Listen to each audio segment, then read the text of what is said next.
and welcome. So my name is Adrienne Clement, and I'll be moderating the event today. I am a venture manager at the University of Oxford, where I work with early stage climate startups through the Creative Destruction Lab program. I wanted to just remind everyone today that this event is being recorded, and as well, there is an option for live translation into Portuguese. So there's a button at the bottom where you can press to see the translation. Olá, boa tarde a todos. Apenas para informar que para assistirem ao evento em português, têm que selecionar o botão que diz interpretação e escolher o modo português. Muito obrigado. Thank you. So I wanted to just highlight the agenda for today. So we are going to start shortly with some opening remarks, followed by a presentation on wastewater as a solution to water shortage. Next, we will hear from AquaInSilico on Phos-Value sustainable solutions for nutrient recycling. Following that, we're going to have a panel discussion on how a small island developing state can be a model for a climate transition through optimized wastewater treatment. Lastly, we will have some concluding remarks to finish out the day. So to kick off the event, we are going to hear some opening remarks from Mary Matthews. Mary is the UNDP Ocean Innovation Challenge Manager, and she has over 20 years of experience as an environmental policy consultant with organizations like the UN, World Bank, and the EU. So Mary, I'll pass it over to you. Thank you so much, and welcome everyone. On behalf of UNDP, good morning, good afternoon, and good evening. I'm very excited to welcome you all to the capstone event of AquaInSilico and their ocean innovation Phos-Value sustainable solutions for nutrient recycling in Cape Verde, supported by the UNDP Ocean Innovation Challenge with catalytic funding from CETA and NORAD. Like many small island developing states, Cape Verde faces challenges with coastal eutrophication due to nutrient releases from poorly treated wastewater. This project is using digital technologies to help Cape Verde's wastewater treatment sector to optimize the biological removal and recovery of nutrients, to promote safe use of treated wastewater as biofertilizer, and to help reduce wastewater treatment operating costs. Today, after close to 2 years with UNDP's financial and incubation support, we are proud to share the success, lessons learned, and replicable and scalable solutions from AquaInSilico over one of our first ever cohort of 8 ocean innovators working to reduce marine pollution. This innovation contributes to UNDP's Ocean Promise to support 100 ocean innovations by 2030. AquaInSilico is setting a path in Cape Verde by helping other wastewater facilities to increase treated water quality and availability to create a circular economy model for wastewater treatment. We're excited with its potential for other commercial opportunities, such as recycling treated water from non-potable applications and biofertilizers for agriculture. We hope to see this transformative change not only in other wastewater treatment plants in Cape Verde, but other countries such as small island developing states and least developed countries. Welcome, and thank you so much for joining us today. Thanks, Mary. So next up, we are going to hear from Anna Lanham. Anna is an assistant professor at Técnico Lisboa.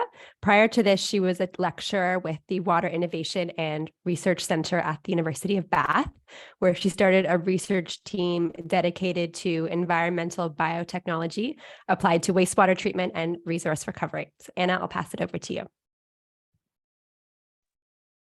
Thank you very much. And I have a few slides. that I'm going to share. Can you see my slides? Yes.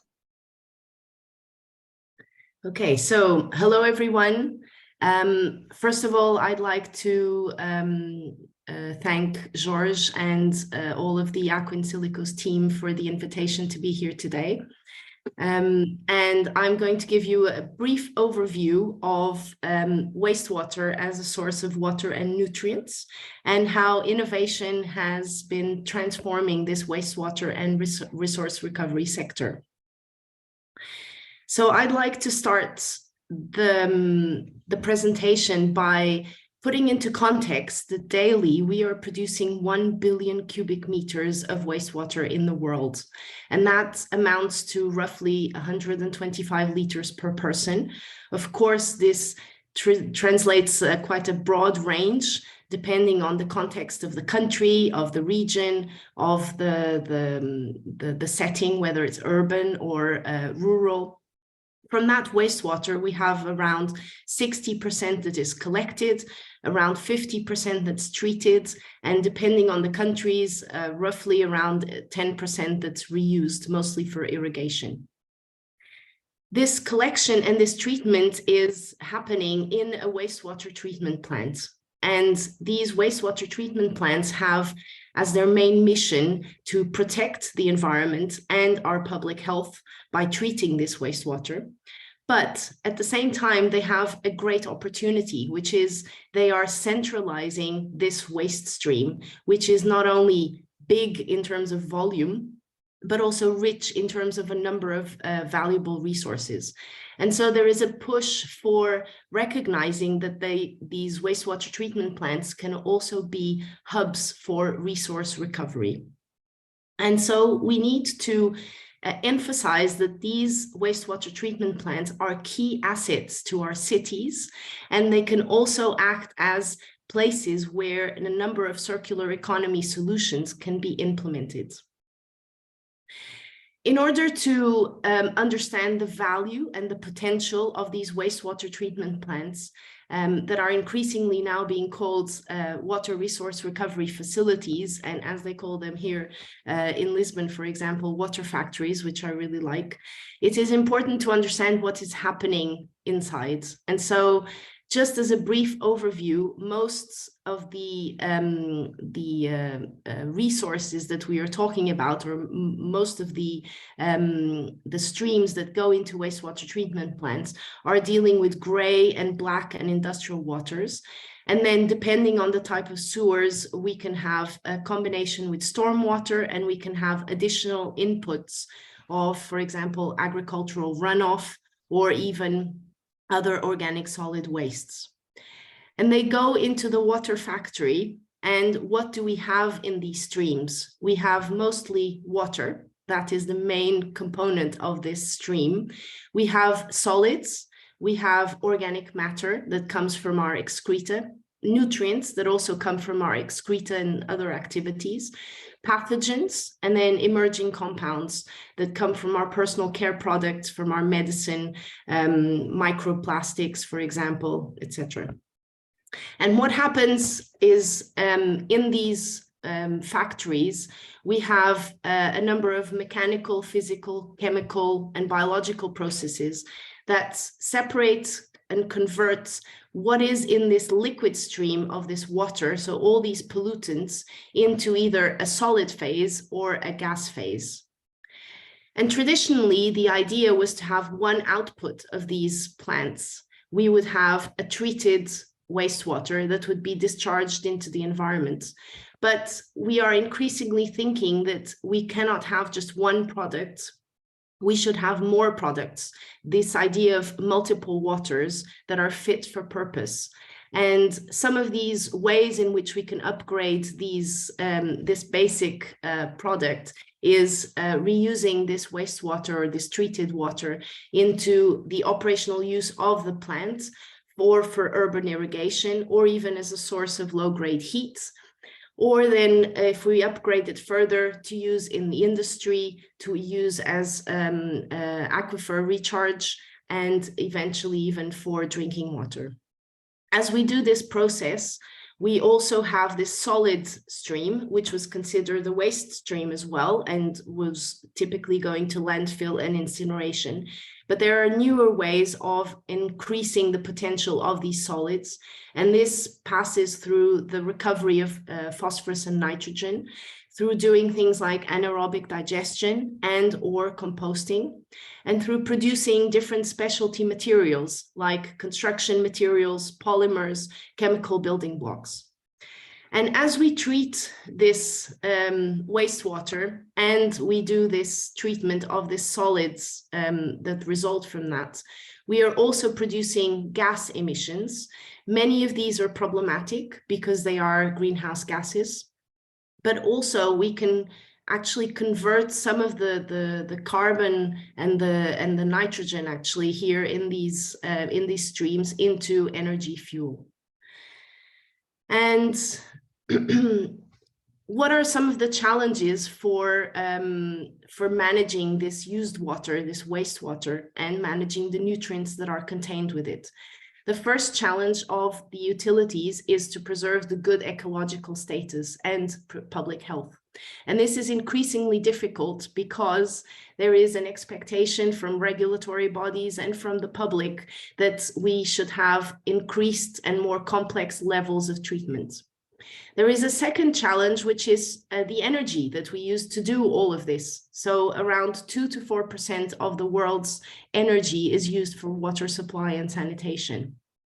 From this energy, most of it is for aerating, which means that it's potentiating the biological activity of many of these technologies and converting not only the carbon that's in the wastewater into carbon dioxide, but also converting ammonia into nitrogen gas. And then this is slightly paradoxical because around 1 to 2% of the world's energy is spent fixing nitrogen from nitrogen gas into ammonia, which is needed for our food systems. So surely there must be a way of closing these cycles and recovering some of this ammonia without having to spend all this energy to release it back into the atmosphere. The third challenge is balancing the access to water versus the cost of treating this water and producing additional resources. So a higher treatment requires more advanced processes, more energy, more human power, more monitoring, etc. And unfortunately, the water cost is, well, unfortunately, the water cost is low. And so utilities have to find ways of financing this extensive and advanced treatment and this resource recovery. They can also act, and they must also act as important vehicles for preserving water and nutrient security. The final challenge is how to promote the recovery of these resources. There is a technical challenge, obviously, but there is also economic and social challenges that are very important in terms of social acceptance, in terms of the regulations behind the recovery of these resources. And two of these very important resources that we can recover is water and is nutrients. And why these two are so important? Well, in terms of water, we are seeing that there is a quarter of the population in the world that's living in water stress, and helping to reuse some of this wastewater can help to alleviate this water stress. In terms of the nutrients, according to the concept of planetary boundaries developed by the Stockholm Resilience Institute, where they define a number of aspects that promote a sustainability within our planet, they looked at phosphorus flow and nitrogen flow, and we are really operating in terms of either of them as at levels that are unsustainable. So recovering and closing some of these loops are essential to ensure our long-term sustainability. How can wastewater help with some of these aspects, both water and nutrients? Giving you a specific example of how it can help in terms of phosphorus security. Phosphorus is a critical resource. Its stocks are only held by a few countries. It is really critical for our food systems and industrial systems, and it is also a key pollutant. It contributes to eutrophication. And different people are looking at quantifying the flows of phosphorus in our cycles in the environment. And they have identified that the contribution of phosphorus in human excreta and in wastewater, combined especially with organic solid waste, amounts to around 25% of the mined phosphorus that we are using. So tapping into these 25% means that we can have a local and renewable source of phosphorus. Some of the ways that we can recover this phosphorus, more traditional ways such as irrigation or through composted sludge, but then there are newer ways recovering, for example, from the digestate struvite, which is a source of phosphate and nitrogen, and also recovering phosphate from ash. And how can innovation help in all of this? So when we talk about innovation, we tend to think about technologies, and rightfully so. So technologies really help to advance the level of treatment and the type of things that we can do with wastewater. We have evolved quite a bit since the conventional activated sludge system that is now more than 100 years old, although it's still very heavily used. But we can now recover nutrients in different ways. We can improve the footprint of our system and the efficiency of our system using, for example, biofilms or, for example, granular sludge. We can remove a number of different emerging pollutants using advanced oxidation processes, using different types of membranes, and we can try and reduce the costs of managing our nutrients using innovative technologies like Animox. We can also produce a number of different products from this system. And so some examples, the more conventional biogas production, the example of struvite, and then the more recent example of the Calmera gum produced from granular sludge. But I think that innovation has to go much further than the technological innovation. It should be around innovation in the way we manage our water systems. So there are 3 key points that I'd like to emphasize.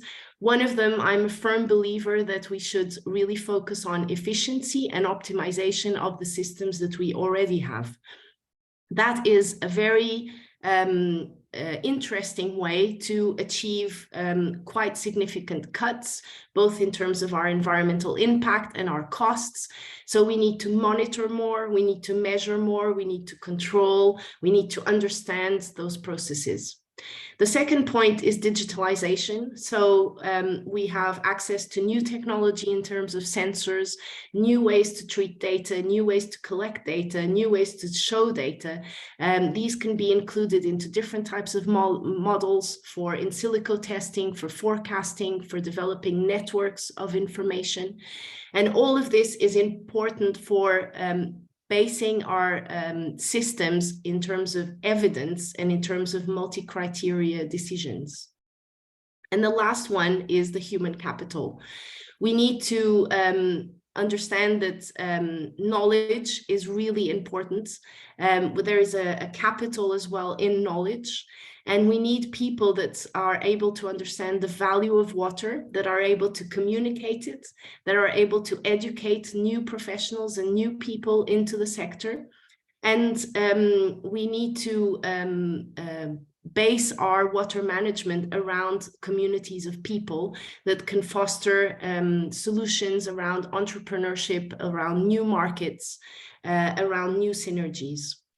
And I find it really interesting that these 3 aspects, I think, are addressed with this project today. And so I'm very excited to hear what those advances have been with the implementation of the Phos-Value project. Thank you for listening. Thanks, Anna, for that insightful presentation. So next up, we're going to hear from Virgínia Carvalho, who will present the outcomes of AquaInSilico's Phos-Value project. Virgínia is a project manager at AquaInSilico and spent the last 7 years as a research assistant at Nova University of Lisbon, studying wastewater treatment and resource recovery. Hello, everyone. Just let me some minutes to share my screen and just confirm that you are seeing my screen right now. Right.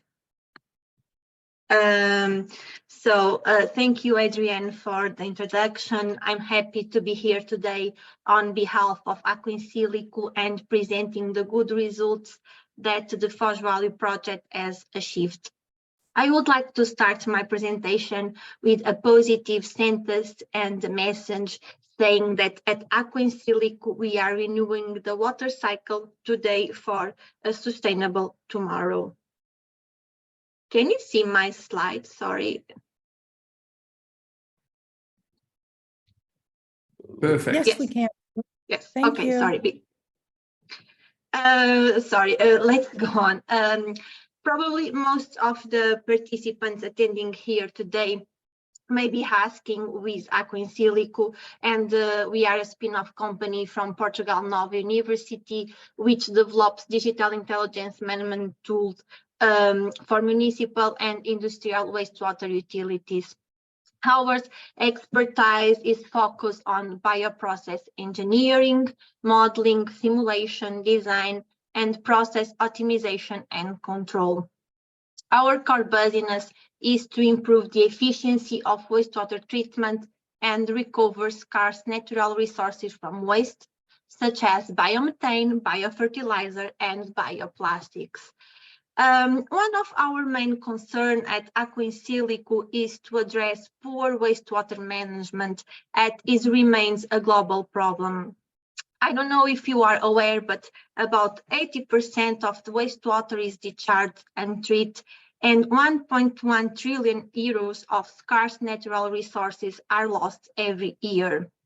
Water, energy, and fertilizer shortage are the biggest challenge of our time, and wastewater treatment plants can play an important role to address these issues. In order to overcome this challenge at AquaInSilico, we are developing a digital tool that helps wastewater treatment plants to increase treatment efficiency and recover valuable bioproducts. This digital tool is called UPWATER, and it virtually replicates the operation of physical, biological, and chemical process existing at the utilities with unique artificial intelligence algorithms and predictive models, providing impactful operational guidance via dashboards. The operators can use these dashboards and use UPWATER to visualize and monitor key parameters indicators for plant health monitoring, operational cost optimization, diagnosis of disturbances, and generation of new bioproducts from waste. In addition, AquaInSilico can also customize this dashboard and package to match the different needs of wastewater management companies. And how do we support the operational management in wastewater treatment plants with our digital twin UPWATER? So the first step is the data collection. And during this period, the operators collect historical data from the utility operation and send it to UPWATER. The intelligence algorithms evaluate the quality of the available data, and if necessary, AquaInSilico suggests additional measurements and helps to design and organize additional sampling campaigns when the data available are not enough for the correct plant characterization. Second, UPWATER is configured to the layout of the target utility, and the simulations are started with historical data collected, and the tool is now ready to simulate the utility with the online and offline data acquired over the time. These simulations are very important to detect treatment bottlenecks and understand how to overcome the problems that the plant is facing, focus on the improving treatment efficiency.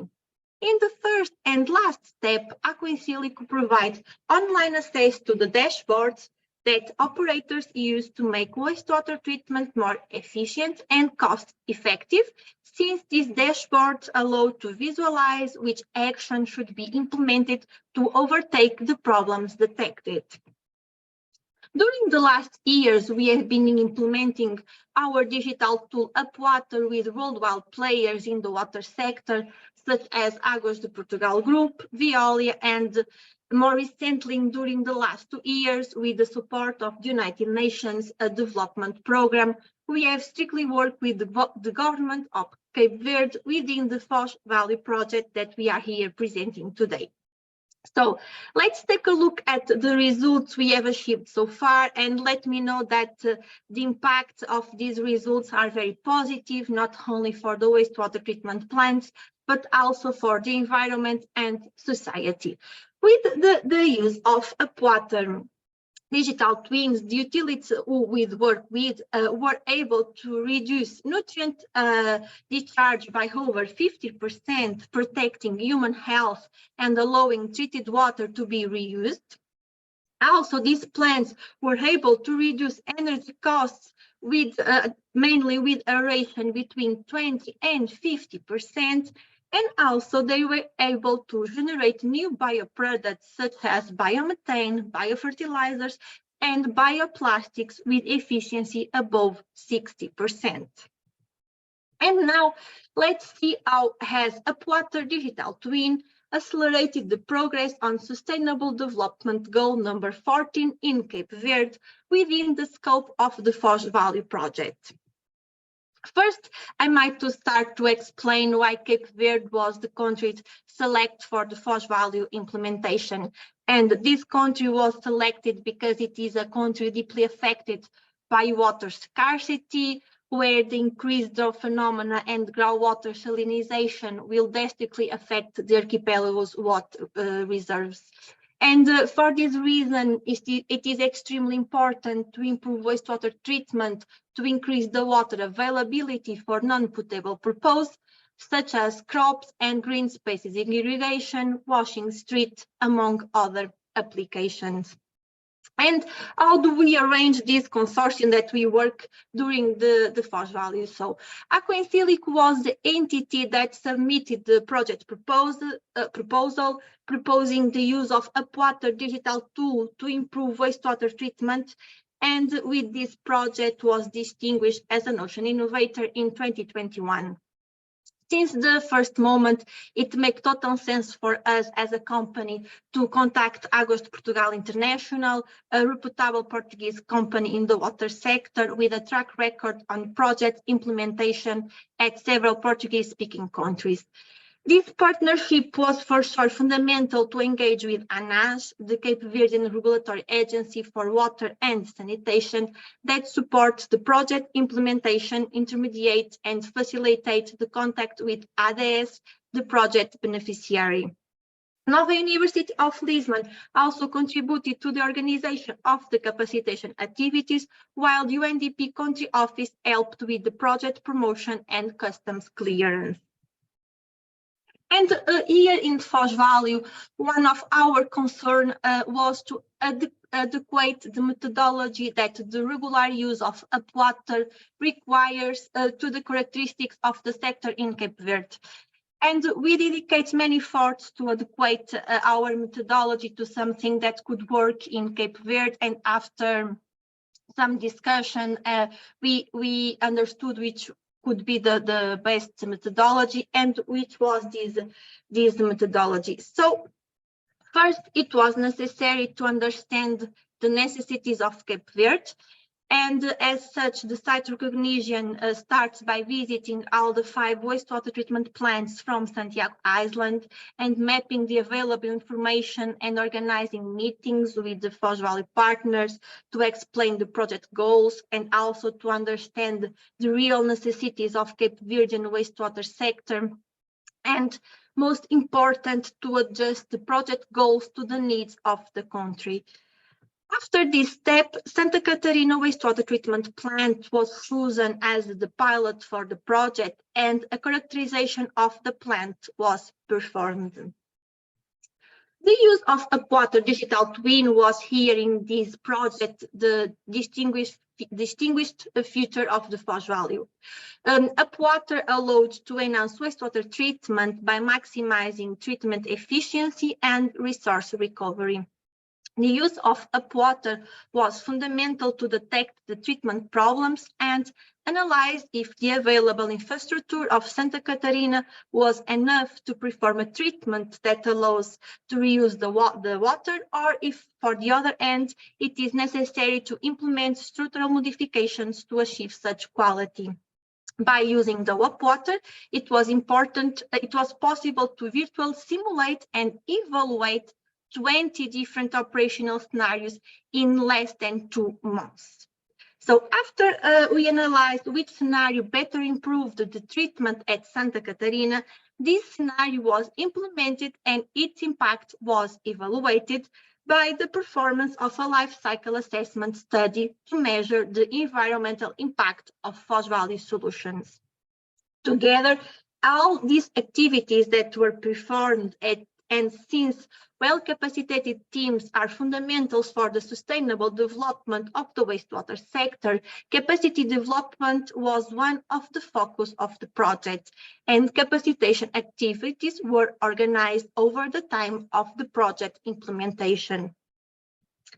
Now let's see where the project was implemented. So as I have mentioned, the project was implemented at Santa Catarina plant. This was the pilot for the PhosValue.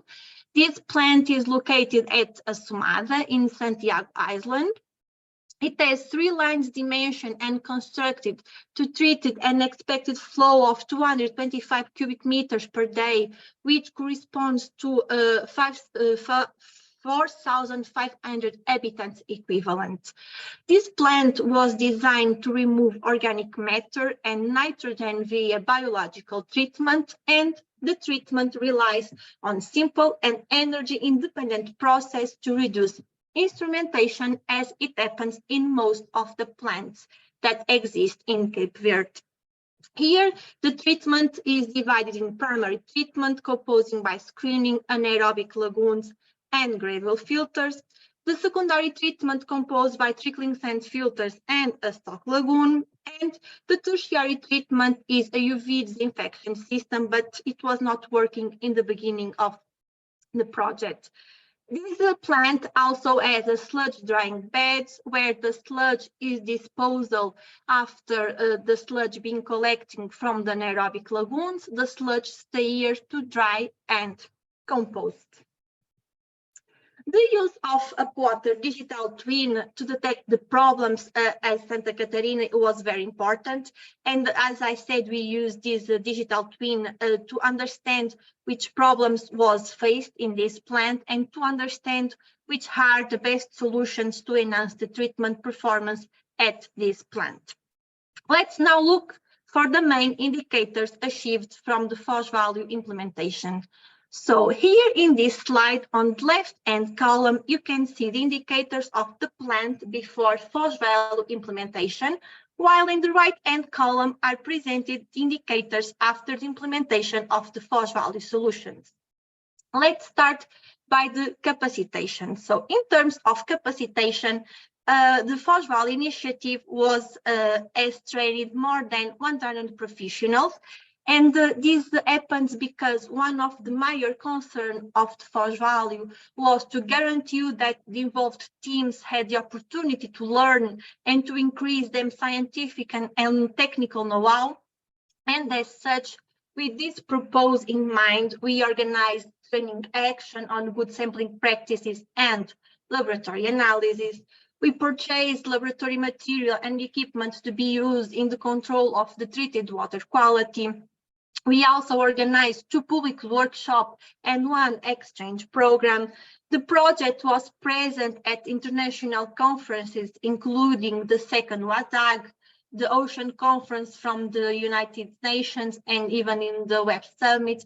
And also this project won a prize from a Portuguese magazine, Prémios Verdes da Visão. In addition, this project also allowed the realization of one graduation thesis in cooperation with the University of Cape Verde. And now let's look to the potential for the resource recovery. So one of the main goals of this project is to upcycle phosphorus. So one of the things that we analyzed was the potential to recover the sludge as biofertilizers. And we can conclude that if the treatment is optimized, Santa Catarina has the potential to reuse 24 tons of sludge per year as fertilizer, which can be a revenue for the wastewater treatment plant managing entity.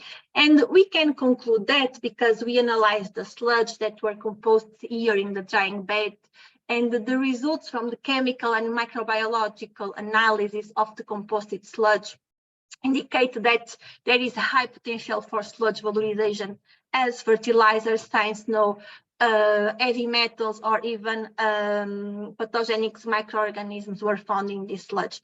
However, it is important to say that if the managed entity wants to sell this sludge as fertilizer, it must implement rigorous measures to control the concentration of heavy metals and the presence of pathogenic microorganisms in the sludge, as well as to control the quality of the solids of the soil where the sludge will be applied. And now let's take a look to the impacts, to the environmental impacts of the Phos-Value project, since we also want to enhance wastewater treatment, reduce the nutrients that are discharged into the environment.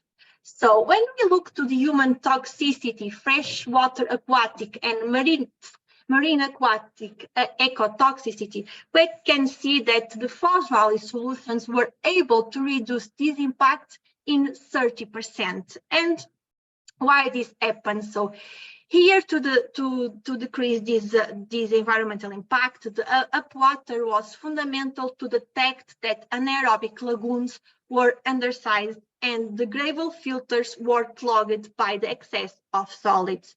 As such, and using the information that we collect from the use of UPWATER, the solution given here was to operate 2 anaerobic lagoons in parallel and decrease the period of sludge removal in the anaerobic lagoons, and also to clean the gravel filters with water.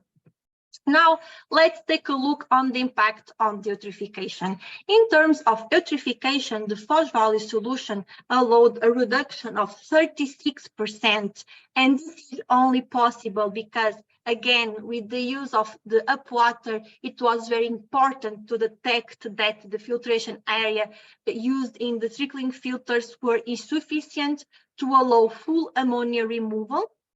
And the fact that the stock lagoon was covered was promoting also the growth of microorganisms consortium that deteriorate the water quality.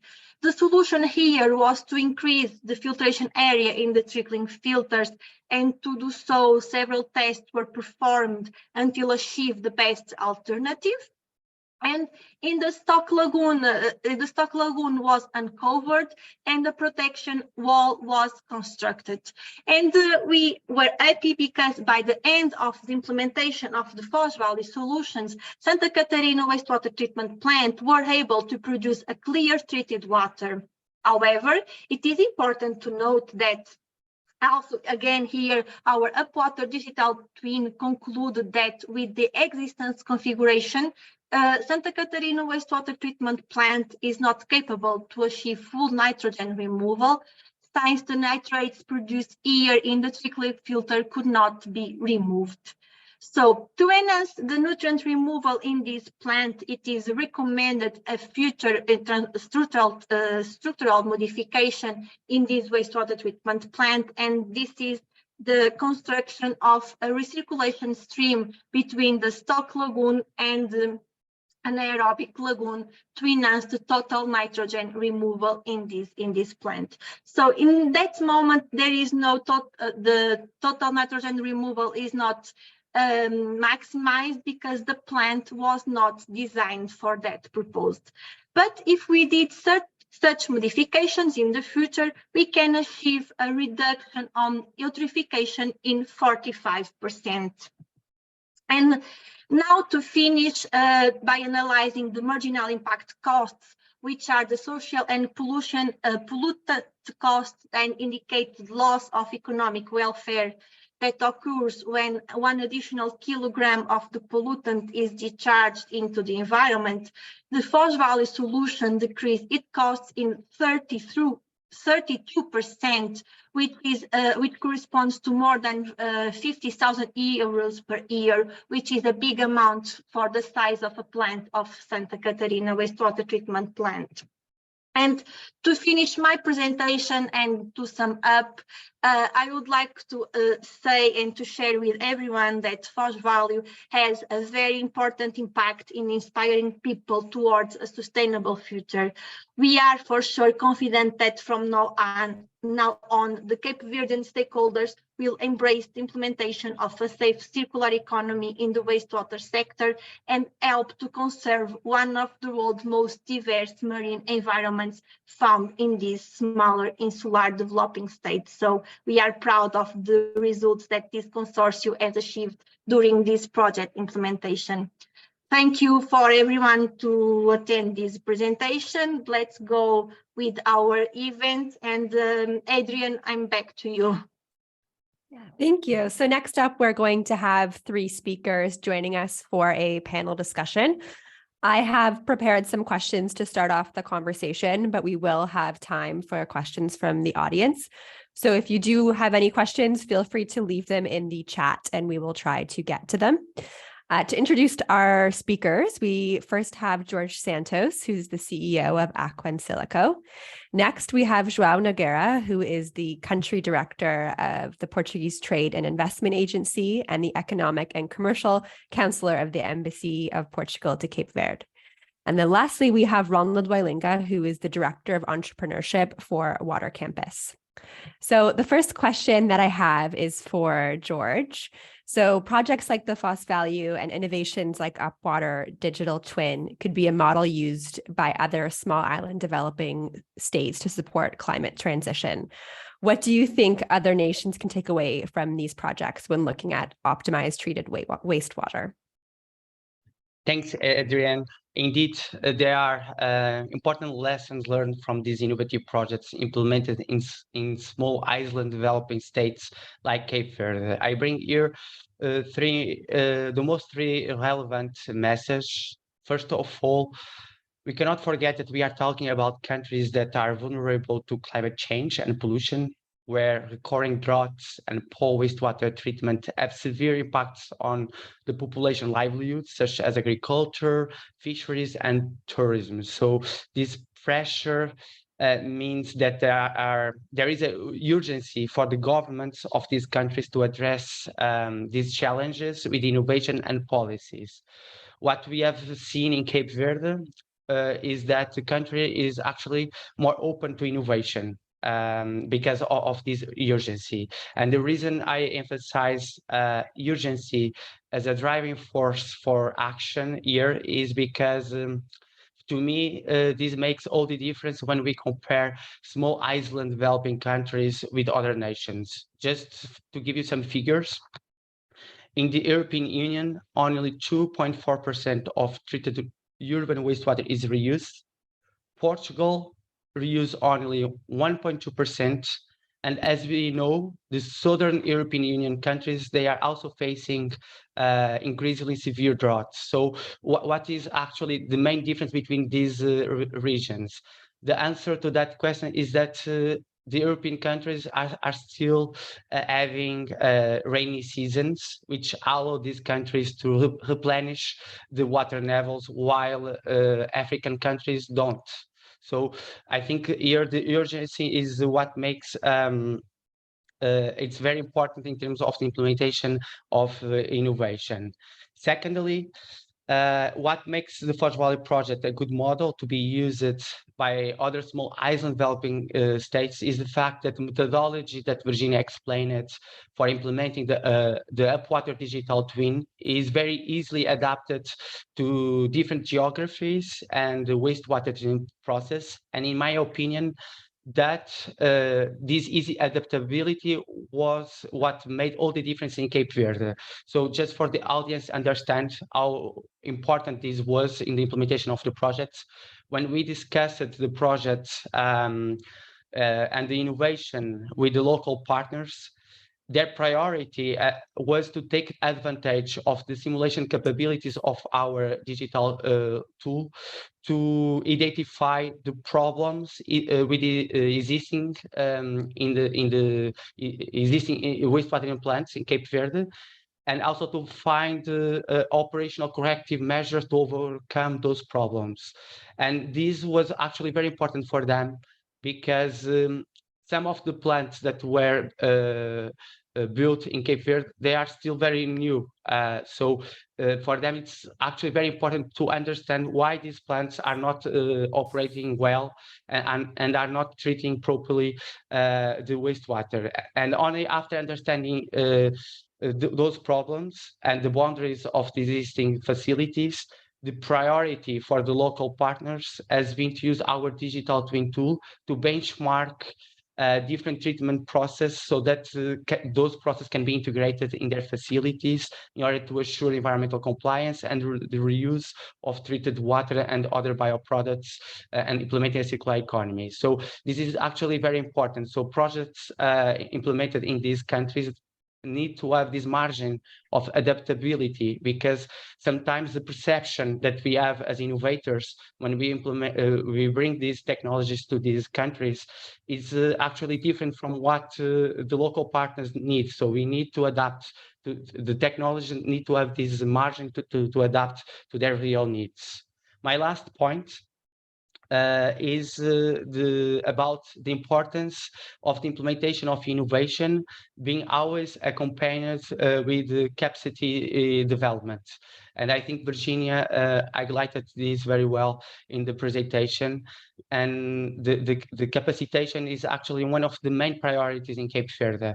And we cannot also forget that for these insular regions, they deal with more challenge when we compare with other nations, because for example to import materials and equipment to countries like Cape Verde, it's very difficult. So the technologies and the innovation, they need to have this in consideration. So they need to have in consideration that these technologies need to allow that after the implementation of the projects, the maintenance of those technologies can be assured. And also we have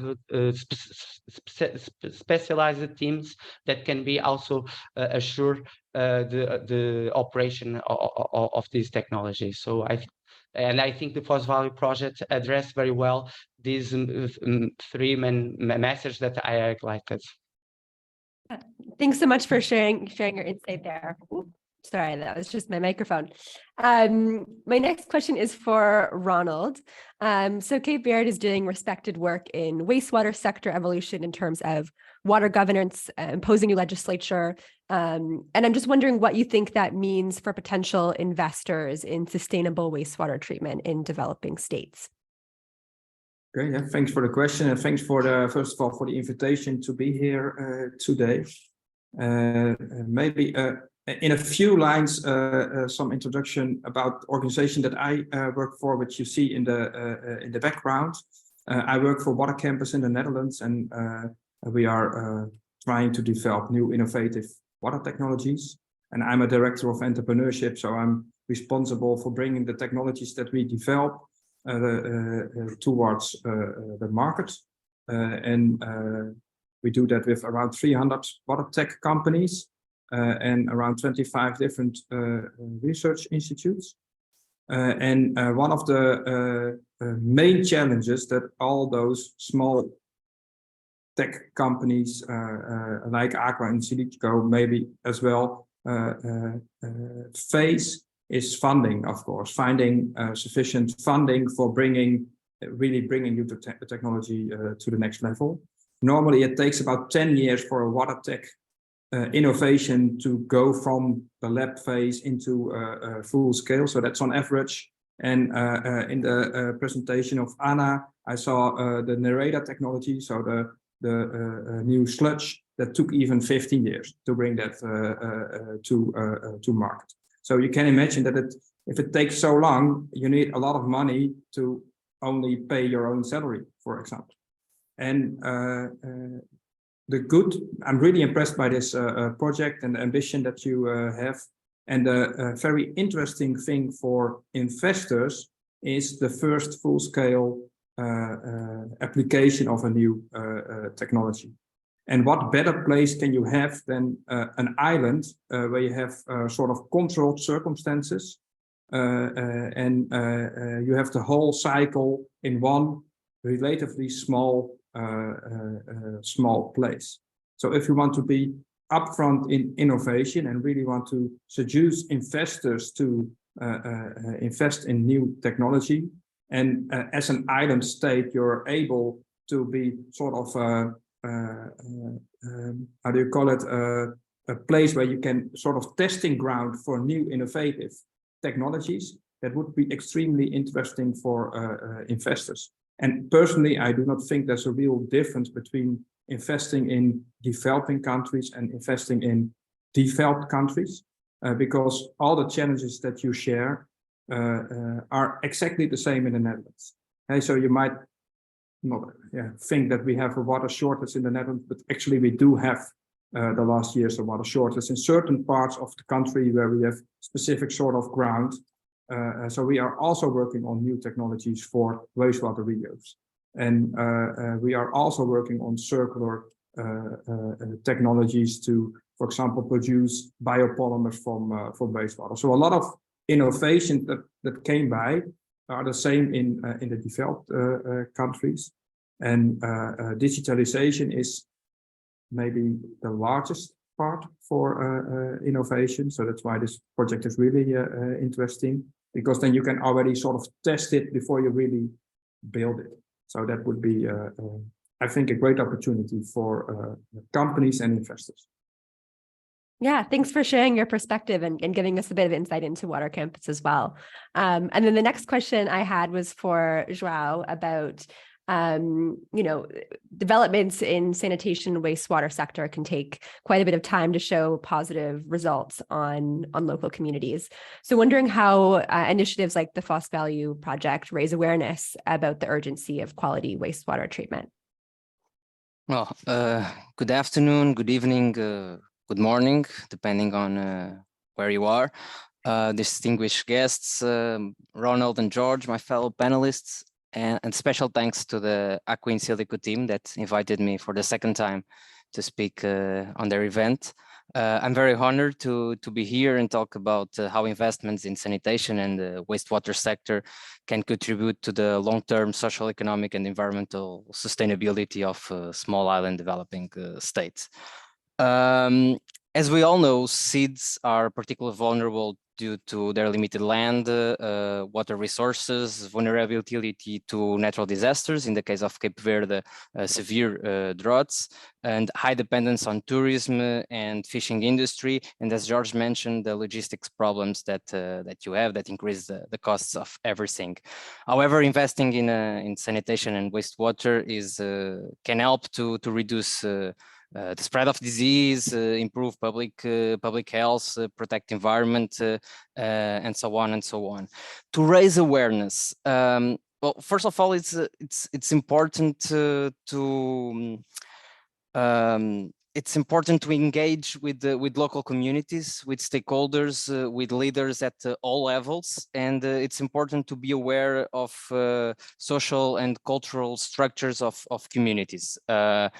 It's not the case of Cape Verde, but a few years ago I lived in Timor-Leste, and in rural areas they have the chef de suco and the livrais. That's basically local chefs that play a big role in communities. And I will give you a non-related example that I remember, because in Timor they have a problem with saltwater crocodiles. The crocodile is basically a dinosaur that from time to time kills people, and it's also a sacred animal and it represents a lot to local communities. And there was this project that wanted to control the population of crocodiles and create some restricted areas for crocodiles, and they suffered a lot of backlash from local communities because they did not consult the local chiefs, and so they suffered that backlash. So it's important to be aware of this, to bring everyone to the table. And this can be done through community events, the use of social media, of course, focus group discussion, surveys, the use of past experience and similar projects. Education and capacity building activities is also crucial to ensure that communities have the knowledge and skills to implement sustainable sanitation practices. Advocacy and policy changes are needed at the municipal level and at the country level to promote the adoption of sustainable sanitation practice, and partnership buildings with local organizations, public and private, that can also raise awareness to promote sustainable sanitation practices, and small scale demonstrations and small milestones that communicate the benefits and that showcase results in different areas that directly concern the population. And here circular economy plays a big role, because it helps to achieve these small victories. And I'll give you an example, that the commercialization of biofertilizers at an affordable cost that then can be used can be used in agribusiness, or that can promote the resource efficiency, that promotes sustainable agriculture, sustainable tourism, and those small victories are also very important to raise awareness. Okay, great, thanks so much. And I think we're just almost running out of time. So thank you to all three panelists for joining us and sharing your perspectives. Adrian, then, if you don't mind, just a small note related with funding. I would just like to highlight the Environment and Climate Fund that the Portuguese government is currently negotiating with the government of Cape Verde. This is an innovative fund because it converts bilateral debt into investments in a specific sector. So it's a debt forgiveness in exchange of climate fund. The initial amount will be 12 million euros of debt that will be cancelled on the condition that the entire amount will be invested in projects that fight global warming and that improve climate change resilience. This is a breakthrough, especially right now that the global debt is reaching record levels. The last figure I saw was 303 trillion US dollars. So and we all know the burden it represents especially for smaller countries. So if this model proves to be successful, the idea is that we'll increase the amount, and more creditors and other countries will also join the fund. So it's something to keep an eye on. Yeah, thanks for highlighting that. So to close at the event, we're going to hear from Marize Gominho, and she is the director of the National Water and Sanitation Agency.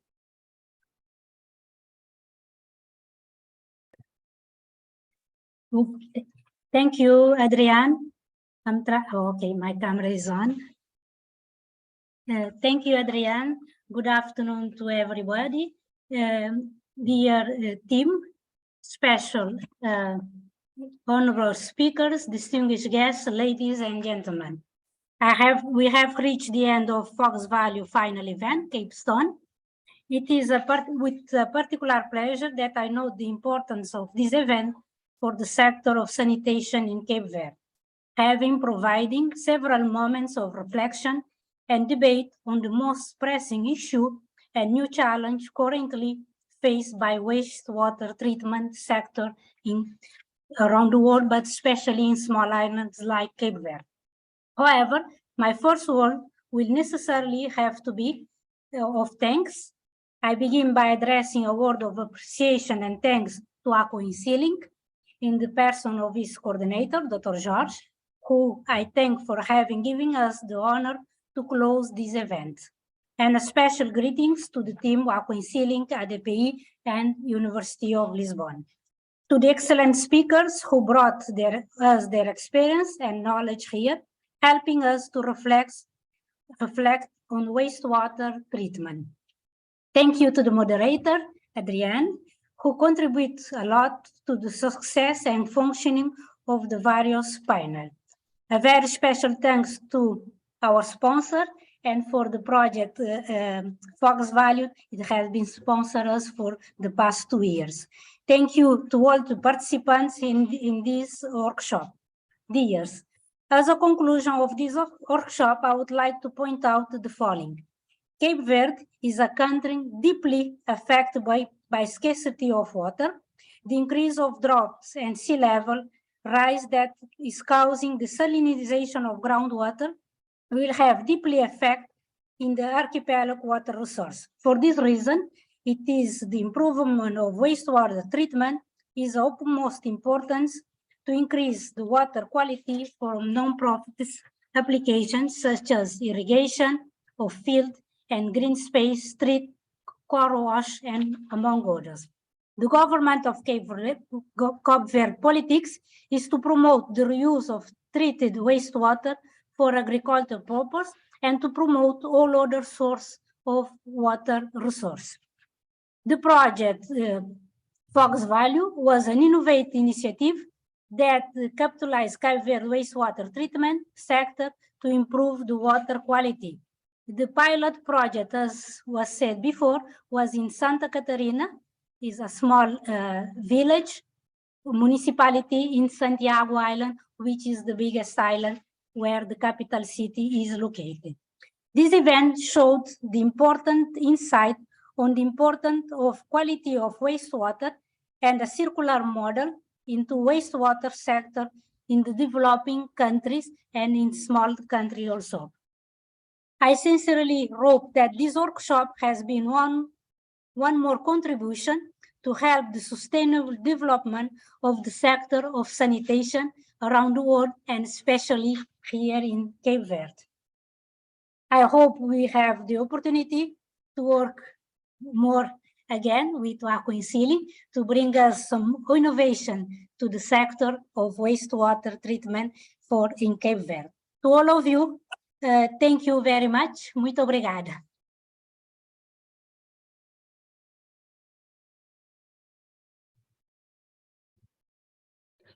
Muito Thank obrigado you. a todos. Thank Chegamos you. ao fim. Thank you, everyone. Bye bye.